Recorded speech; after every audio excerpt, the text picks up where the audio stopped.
1 Crônicas 29:15. O tema de hoje é que nós precisamos viver com os pés na terra, mas com a cabeça no céu. Amém? Vivendo com os pés na terra, mas com a cabeça no céu. E a palavra de Deus lá em 1 Crônicas 29:15 diz assim: porque somos estrangeiros diante de ti e peregrinos como todos os nossos pais. Como a sombra são os nossos dias sobre a terra, e sem ti não há esperança. Vamos orar nesse momento, pedir que Deus fale aos nossos corações, em nome de Jesus. Senhor, nós louvamos o teu santo nome, muito obrigado, porque esse é o dia que o Senhor fez para que nós nos alegrássemos em ti, para que nós aprendêssemos de ti, para que nós, ó Deus, recebêssemos a orientação do Senhor. Que o Senhor fale conosco, fale aos nossos corações, que teu Espírito Santo nos ministre, ó Deus, em nome de Jesus. Que a tua graça, Pai, seja sobre nós.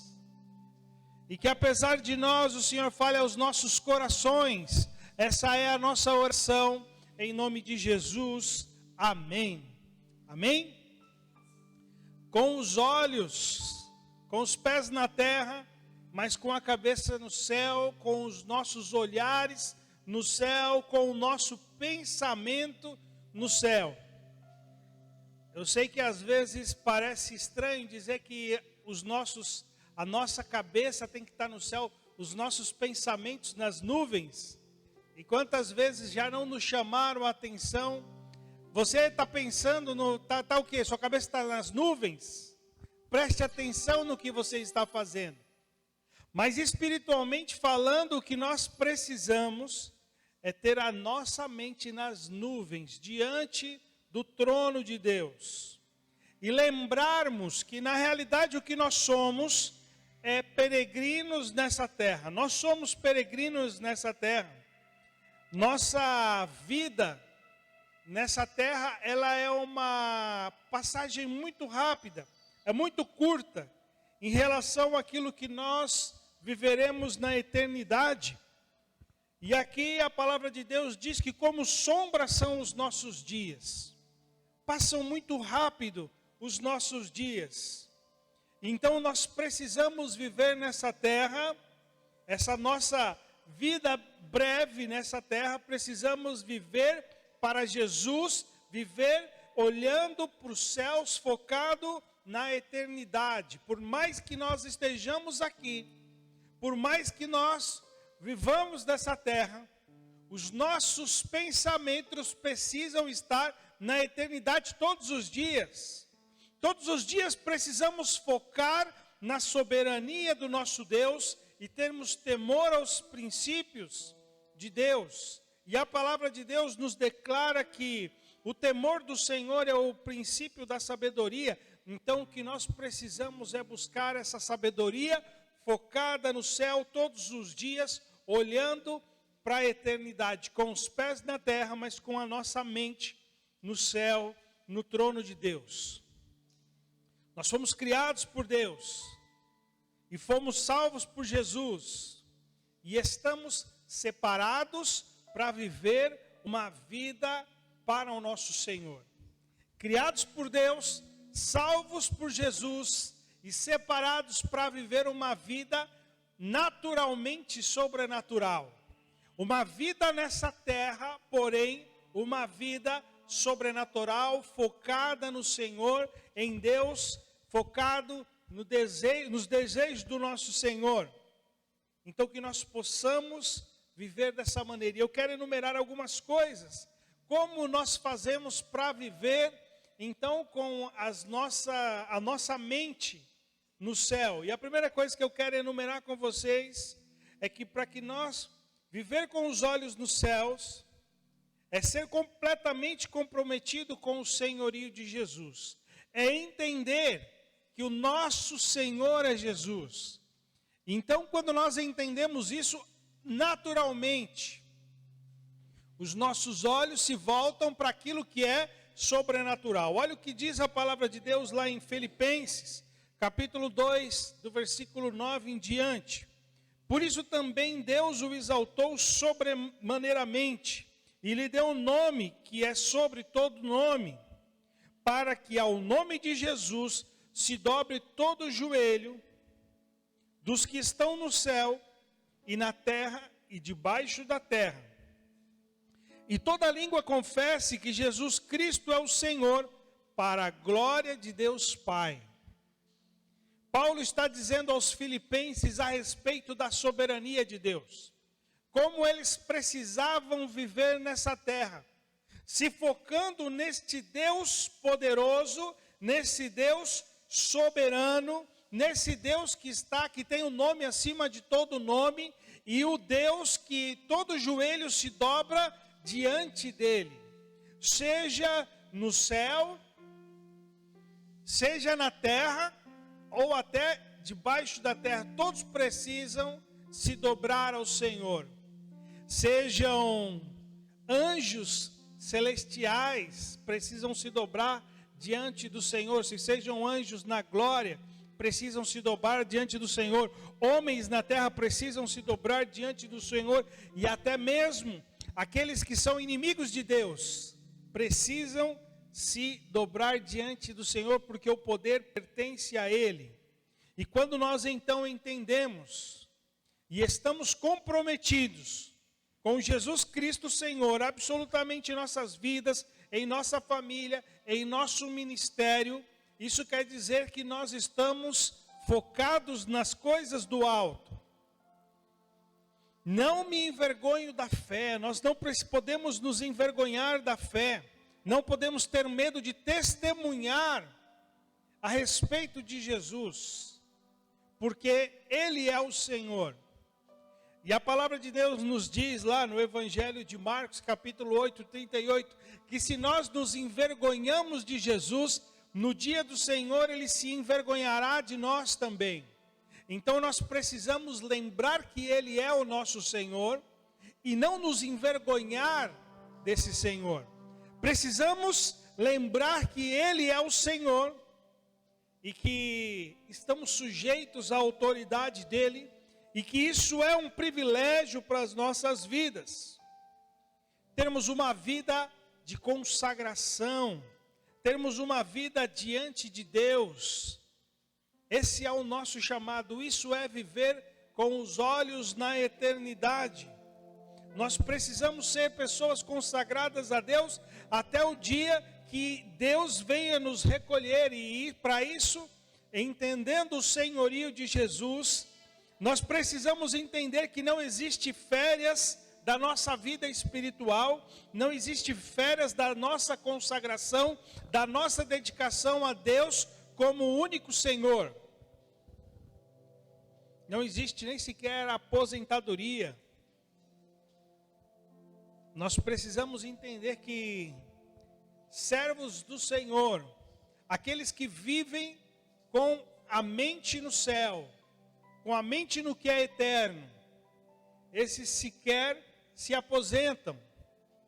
Não existe o ano, do jubileu, como alguns dizem por aí. Não, eu vou tirar um ano sabático agora, no serviço ao Senhor. Não existe ano sabático. Nós precisamos constantemente estarmos servindo ao Senhor, porque esse é o nosso chamado. Quando entendemos que Ele é o Senhor, quando entendemos que Ele é o dono, soberano sobre as nossas vidas, aí então nós entendemos que o nosso compromisso deve ser diário com Ele. O comprometido diariamente com o senhorio de Jesus. E se Ele é Senhor, nós somos servos. E se nós somos servos, precisamos estar focados em servir a Deus. Quem vive para Jesus, focado na eternidade, tem um estilo de vida santo, porque lembra que Ele é o Senhor. Vive uma vida longe dos vícios, vive uma vida completamente consagrada, vive uma vida de sacrifício. Nós somos sacrifícios vivos, como diz a palavra de Deus lá no livro de Romanos, capítulo 12, versículo 1. O nosso corpo é um sacrifício vivo. Nós precisamos nos dedicar a Deus em todas as áreas das nossas vidas, inclusive no nosso próprio corpo. Segunda coisa que eu quero enumerar com vocês, que quem vive para a eternidade não tem o coração nas coisas dessa terra. E isso é uma coisa muito difícil, porque muitas vezes o nosso coração, ele tem uma inclinação para as coisas dessa terra. Muitas vezes é difícil para nós abandonarmos as coisas dessa terra. Muitas pessoas não se aproximam de Jesus porque sabem que precisam trocar o fardo do pecado, trocar o peso do pecado que vem acompanhado com a morte. Mas mesmo assim, muitas pessoas não querem abrir mão desse fardo, muitas pessoas não querem abrir mão desse pecado, dos pecados, e nós precisamos entender que devemos focar nas coisas de Deus e tirar os nossos olhos das coisas que são terrenas. Viver uma vida para a eternidade é estar firme nas coisas que são inabaláveis. Viver para a eternidade é estar firme nas coisas que são eternas, sobrenaturais. Se a nossa fé estiver firmada em qualquer coisa que é abalável, que pode ser abalado, alguma coisa de errado está com a nossa vida espiritual e nós precisamos rever o nosso conceito. A nossa vida ela tem que estar firmada na realidade, naquilo que é inabalável. E o único que é inabalável é Cristo. Nossa vida precisa estar na rocha que é Cristo. Tudo nessa terra é natural, é abalável e passará. E nós só temos uma vida para viver para Jesus. Por isso que precisamos viver essa vida ao máximo. Quem tem a sua vida baseada naquilo que é natural, não passa de um tolo. Porque o vento vem, a tempestade vem, a dificuldade vem, essas coisas são abaladas, e junto com ela nós somos abalados, se temos a nossa vida firmada nessas coisas. Jesus contou uma parábola que todos nós conhecemos, aprendemos aí há muitos anos. As crianças que vão no culto infantil sabem dessa parábola que diz que a nossa vida precisa estar firmada na rocha, fazendo aí uma tipificação de Cristo. A rocha representa Jesus. E diz que 2 homens construíram a sua casa. Um construiu a casa na rocha e outro construiu a casa na areia. É interessante porque firmar a nossa vida nas coisas que são abaláveis é muito fácil. Para construir essa casa na areia foi muito simples. É fácil de você fazer um buraco na areia, para que você possa colocar ali a estrutura da casa, construir a base daquela casa. Mas qualquer vento, qualquer tempestade leva essa casa para baixo. E nós vemos que na mesma parábola Jesus falava de um homem que construiu a sua casa na rocha. E é muito difícil, eu fico observando, às vezes se você viajar aí pelas ruas, nas estradas, às vezes eles estão reformando. E agora quem vai daqui do Paraná para São Paulo, via Marília, eles estão reformando. E tem uns tratores gigantescos. E eles ficam furando a rocha. Eles só tem como se fosse uma estaca. E o trator com toda a força vai batendo ali. E a gente vê que quase não faz nenhuma diferença. Mas é lógico que no final do dia ele conseguiu tirar bastante coisa e abrir um caminho no meio da rocha. É muito difícil construir algo na rocha. Aquele trator gigantesco tentando furar aquela rocha, para que pudesse abrir um caminho ali. Se você vai para Santos, de São Paulo para Santos, você vai passar por dentro de algumas montanhas. E eu fico pensando naquelas pessoas que tiveram que fazer esse caminho dentro da montanha. Muito difícil. Mas sabe o que acontece? É algo seguro quando nós depositamos a nossa fé e construímos a nossa fé sobre uma base estável.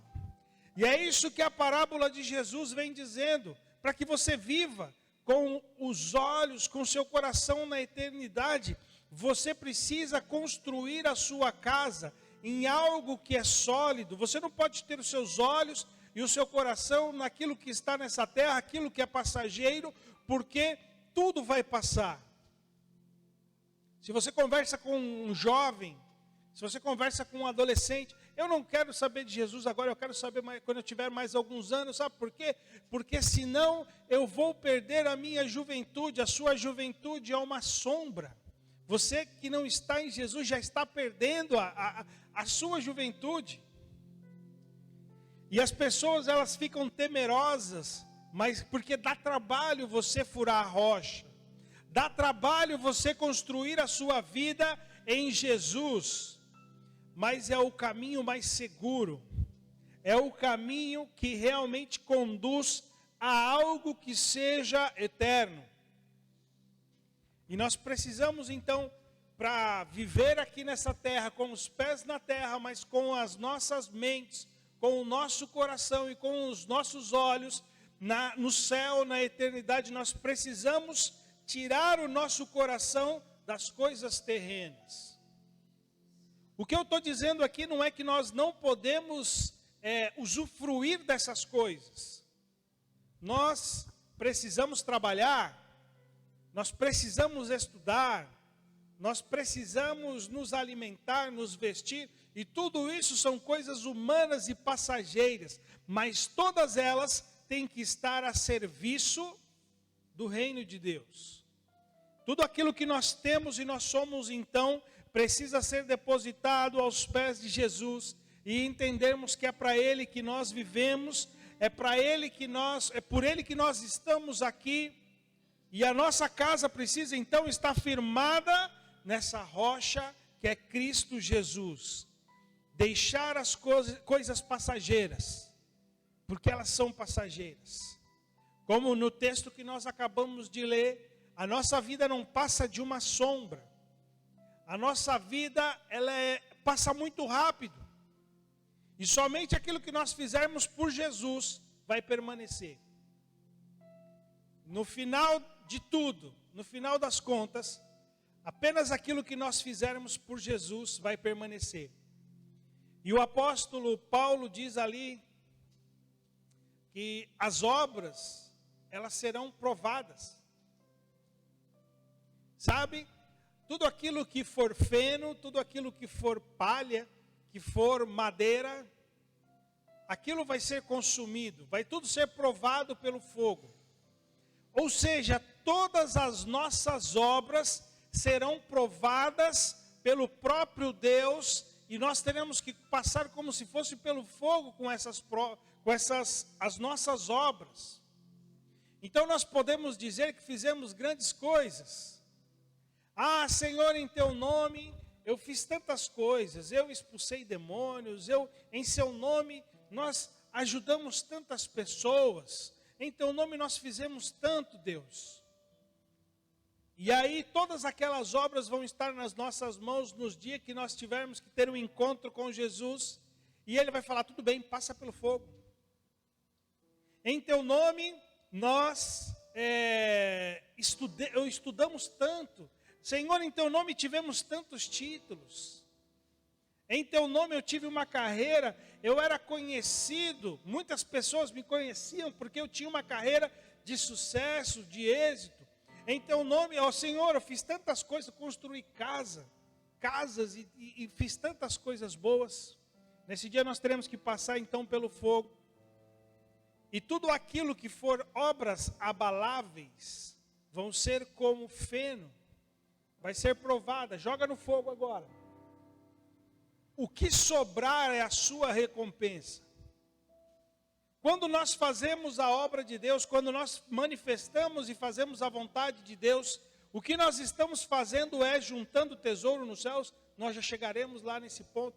Mas a questão é que tudo que nós fazemos, que é eterno, são como pedras preciosas, é como ouro, e quando nós lançamos no fogo, o fogo não consome. Deus, Ele espera de nós que possamos viver nessa terra com os olhos no céu, mas que o nosso coração não esteja nas coisas dessa terra. A igreja, muitas vezes, no dia de hoje, ela se esqueceu de Jesus. E ela está feliz com a criação e esqueceu o Criador. Estamos felizes com os nossos cultos, estamos felizes com os louvores que nós entoamos. Quando eu estou dizendo, não estou dizendo apenas para nós, estou dizendo na igreja no geral. E não estou generalizando, entenda isso. Estou falando para a igreja no geral, mas não estou generalizando. Mas é um alerta para que nós possamos entender. Porque muitas vezes nós estamos apaixonados pelas coisas que foram criadas, mas nós esquecemos do Criador. Estamos apaixonados pela estética daquilo que é abalável, mas esquecemos a formosura do que é inabalável e o que é eterno. E o chamado de Deus para a nossa vida hoje é que nós possamos estar atentos, que a nossa mente não esteja aqui nessa terra, que essa terra não seja tão confortável para nós quanto é o céu. Que o nosso maior desejo seja Jesus. Olha, já deu. Se o Senhor quiser voltar, pode voltar hoje, pode voltar agora. A igreja primitiva, ela desejava ardentemente o regresso de Jesus. E eles declaravam que eles queriam que Jesus regressasse. Eles queriam a vinda de Jesus. Mas nós muitas vezes estamos tão confortáveis que nós esquecemos de Jesus. E esquecemos da volta dele, esquecemos de aquilo que o apóstolo Paulo diz que morrer era lucro. Ou seja, também, se morrer é lucro, ser arrebatado é mais lucro ainda. Estar na glória com Jesus é muito melhor do que qualquer experiência terrena que nós possamos ter. Então que nós possamos entender isso e que nós possamos voltar a desejar a presença de Deus e a vinda dele. A igreja está aqui unicamente para promover a vinda de Jesus. Nós estamos aqui para alcançar as almas e dizer, olha, nós estávamos perdidos no pecado, mas sabe, Jesus ele veio para nos livrar, e ele em breve vai voltar. Que o nosso desejo seja o desejo de levar Jesus às pessoas, e dessa maneira atrair Jesus para nós, para que ele venha e para que ele possa realmente cumprir tudo aquilo que ele prometeu para nós. Amém? Viver com os olhos no céu e ser movido pelos princípios e os valores eternos. É viver para a eternidade movido pelos princípios e valores eternos de Deus aqui na terra. É ser dirigido pela lei de Deus. É ser dirigido pela palavra de Deus. É amar os princípios da palavra de Deus. É amar ser conduzido pelo Espírito Santo. É amar a justiça que há na palavra de Deus. Muitas vezes nós lemos a palavra e muitas vezes nós não vemos a justiça de Deus naquelas linhas. Ou quando vemos, não queremos assimilar aquilo para as nossas vidas. E viver aqui na terra com os olhos nos céus é entender, eu sou apaixonado por Deus, eu sou apaixonado pelo seu reino, eu sou apaixonado pela sua lei, eu sou apaixonado por manifestar a sua vontade.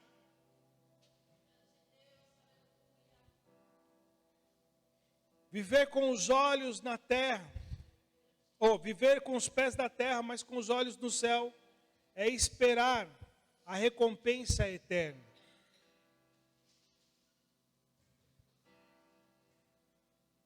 A palavra de Deus nos diz lá em Mateus 6, 19 em diante, ao 21. Não junte tesouros da terra, onde a traça e a ferrugem tudo consome, onde os ladrões minam e roubam. Mas ajunte tesouros no céu, onde nem a traça, nem a ferrugem consome, onde o ladrão não minam nem roubam, porque onde está o vosso tesouro, aí também está o vosso coração. Viver para a eternidade é saber que nós teremos uma recompensa. Viver para a eternidade é pensar constantemente na recompensa. Quando nós estamos nessa terra, focado nessa terra, nós olhamos para as recompensas terrenas. Meus irmãos, pensando, por exemplo, em um atleta. O atleta, tudo que ele faz pela recompensa. A cada manhã que ele desperta, ele pensa na recompensa. Cada exercício que ele faz, e o músculo dele ali se esgota, ele não está pensando na dor, mas ele está pensando na recompensa. E ele pensa nessa recompensa cotidianamente, e muitos deles sequer vão chegar perto dessa recompensa. Mas um atleta, por exemplo, olímpico, que dedicou toda a sua vida, muitas vezes desde a infância, até chegar o momento que ele alcançou a recompensa dele, ele se sente ali satisfeito. Tudo que ele fez, tudo que ele pensou, tudo que ele planejou, tudo aquilo que ele rejeitou, até às vezes uma simples barra de chocolate, eu não posso, porque eu estou olhando para a minha recompensa. Da mesma maneira, um estudante que estuda para que chegar no dia ali, você foi aprovado na faculdade, e depois ele se dedica, você agora está se formando, e você vai ter uma carreira. Tudo aquilo que ele sofreu para trás, todas as noites que ele perdeu por estar estudando, mas ele fez isso olhando para quê? Para a recompensa. Nós, como filhos de Deus, como homens e mulheres espirituais que somos, nós precisamos pensar mais na recompensa. Porque muitas vezes nós estamos vivendo a nossa vida por viver, e fazendo as coisas que fazemos por fazer, e esquecemos que existe uma recompensa, e que nós precisamos juntar tesouros do céu, porque lá é o lugar da nossa recompensa. É lá que nós seremos plenamente recompensados pelo nosso Senhor. E vamos olhar para trás, e como diz a canção, vamos dizer: valeu a pena. Aqui nós precisamos nos esforçar, olhando para frente e dizendo, vai valer a pena. Mas lá vai ser o momento de nós declararmos, realmente valeu a pena. Existem alguns esforços que às vezes não valem a pena. Às vezes nós fazemos algumas coisas e nos esforçamos tanto, e quando chegamos àquele lugar nós falamos, era isso. Não sei se você já subi, por exemplo, alguns morros, montanhas, e aí você vê lá de baixo, você fala, eu vou vencer. E nós subimos, quando nós morávamos em Minas, em Monte Verde, e da missão onde nós estávamos, dava para ver, muito, muito alto a montanha, e fala, vamos subir, vamos. E você vai subindo, e você se cansa, quando chega lá em cima, Legal, hein? Valeu a pena? Valeu. Vamos descer? Quando nós tivemos... a gente sabe que a coisa vale a pena quando você fala assim, vou fazer de novo, porque vale a pena. Quando nós morávamos no Chile, o pessoal falava de um tal lago Xungará. Está a quantos mil metros? 4.500 metros de altura. Nesse lago Xungará está ali, vive solto lá as lhamas. E tem um vulcão cheio de neve.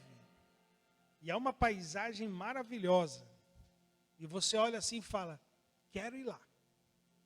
E aí nós fomos e começamos a subir. Só que um detalhe. O pessoal já vai acalmando a gente, falando, olha, quando você chegar lá, você não pode descer e andar rápido. Vão dando várias coisas assim, já nos alertando. A Renatinha era pequenininha, coitada. E ela estava no carro, ela não conseguiu ver nada. A gente não sabia, até fiquei preocupado. O coração dela estava disparado quando a gente chegou lá em cima. Falando, meu Deus, o que vai acontecer com essa menina? Porque lá o ar é muito rarefeito. Né? Quanto mais alto você sobe, mais rarefeito é o ar. Então parece que você está andando na lua. É muito estranha a sensação. E a Renatinha estava lá. A gente come alguma coisa, come essa bolachinha, água e sal para fazer. E não conseguia. Filha, vem ver a lhama, olha que bonitinho. Quer que eu te pego no colo e te levo para... A única que fala que faria o passeio de novo foi a Renata, porque na realidade ela não viu nada. Né? Mas daí você chega lá, você começa a andar, é uma sensação esquisita. O lugar é muito bonito, mas sabe o que acontece? Você sabe que a coisa vale a pena é quando você quer ir de novo. Se alguém falasse para mim, então, vamos lá no Lago Xungará? Não. Obrigado, eu já fui, muito bom, bonito lá, hein? Mas existem outros lugares mais bonitos tanto quanto, mas no nível do mar eu não não tenho todo esse problema. Então muitas vezes, nós vivemos nessa terra e nos esquecemos daquilo que vale a pena. E nós nos esquecemos da recompensa que nós temos em Deus. E às vezes, como eu disse agora, nós nos esforçamos tanto por recompensas que quando nós recebemos, olhamos, falamos, era isso? Tá bom então. Algumas vezes falamos, tá bom, não quero mais. E algumas vezes falamos assim, não valeu a pena. Todo o meu esforço, tudo aquilo que eu fiz para receber essa recompensa não valeu a pena. Porém, o que nós precisamos lembrar é que a glória é algo que vale a pena. Que nós vamos viver, nós vamos nos esforçar, nós vamos ser obedientes a Deus, nós vamos viver a nossa vida de santidade, nós iremos ganhar almas, trabalharemos, realizaremos o nosso ministério, mas quando nós chegarmos lá diante de Jesus, nós iremos falar, valeu a pena.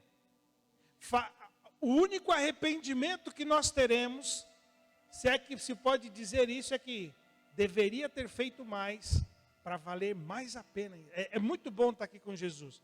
Mas já pensou quando você encontra lá, no céu, alguém que você evangelizou? Que você orou dia, jejuou, que você evangelizou e que você buscou de tantas maneiras que ela tivesse um encontro com Jesus. E quando chegar na glória, você vê essa pessoa lá, você fala, valeu a pena. A única coisa que você vai falar não valeu a pena são aquelas que às vezes você não se dedicou tanto para alcançar. E cadê o fulano de tal? Não, fulano de tal não está aqui não. Está em outro lugar. Aí você falou, deveria ter me esforçado mais para valer mais a pena o sacrifício de Jesus naquela cruz. Porque ele morreu para que todos tivessem vida. Então que nós possamos fazer com que o maior número de pessoas possam chegar à glória. Em nome de Jesus. Nós temos uma recompensa, precisamos juntar tesouros nos céus e entender isso. Existe uma recompensa. Um bom exemplo de alguém que deixou as coisas terrenas para viver aquilo que Deus tinha preparado para ele, foi o próprio Moisés. Moisés, ele viveu no luxo, na nação mais poderosa da época. E ele era um príncipe dessa nação. Ele vivia no palácio com Faraó e teve a melhor educação que alguém poderia ter naquela época. Mas ele trocou tudo isso por uma vida com Deus, no deserto. Ele trocou tudo isso por uma vida sobrenatural, aonde passava pelo mar, comia maná, via coluna de fogo à noite e a nuvem durante o dia. Ele trocou tudo isso porque ele entendeu que valia muito mais a pena falar cara a cara com Deus e guiar o povo de Deus para uma vida com o Senhor, do que todo aquele luxo terreno que havia no palácio do faraó. Que nós possamos ter o mesmo entendimento, que nós possamos ter a mesma sabedoria que teve Moisés, e que possamos juntar ainda mais tesouros no céu, porque nós precisamos lembrar que existe uma coroa de vida que está reservada para nós, os discípulos fiéis de Jesus. A palavra de Deus lá em Apocalipse 3:10 diz: "Sê fiel até a morte, e dar-te-ei a coroa da vida." Essa é a nossa recompensa, a coroa da vida. Que nós possamos viver nessa terra, mas com os nossos olhos no céu. Que nós possamos viver nessa terra, mas com o nosso coração totalmente no céu, em nome de Jesus. Amém? Quero te convidar a se colocar de pé nesse momento.